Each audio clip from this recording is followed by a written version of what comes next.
our winter campaign was hooked around what would Jesus do. So it was what would Jesus alayhi salam do?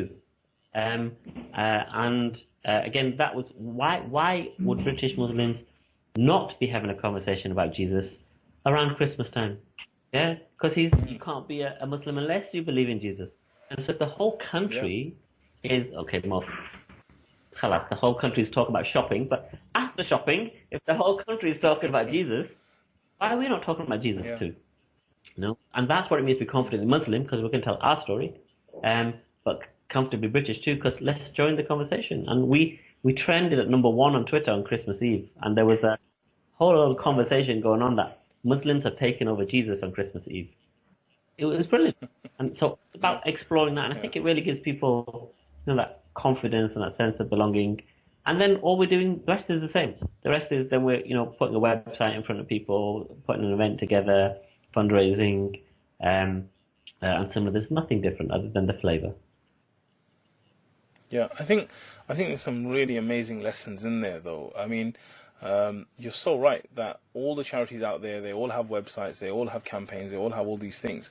I do a lot of branding. We do a lot of identity work, getting the trust up with the community, and I was very impressed, firstly, by Penny Appeal in terms of the name.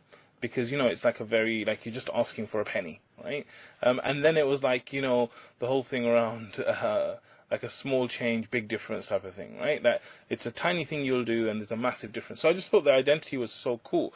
But now that I'm like hearing you speak about it, like some of the things you're saying is really coming out to me, that you've kind of transformed the way charity's been given in the Muslim community, right? Because in the Muslim community, it's always, dun, dun, dun, like terrible things are happening in the world, and Muslims, you guys need to do something.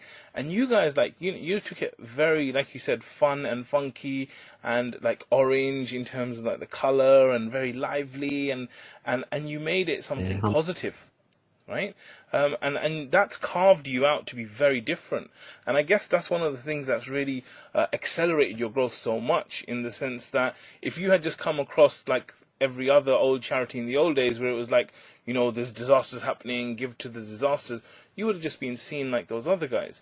But you actually carved out something. And I think, what you're saying about this whole thing about being confidently Muslim and comfortably British, this is a massive issue for anyone living in Britain who's Muslim. Because, when we were kids, we were talking about you going to Pakistan and things like that. When we used to go to Pakistan, they would say to us, you guys are like from the Straightforward. UK. You're not from here. Yeah, and we would think that we're Pakistani, because over here when we were kids we get like rejected because of racism and this and that, and so we were kind of like conflicted, right? So I think the identity you're creating is amazing,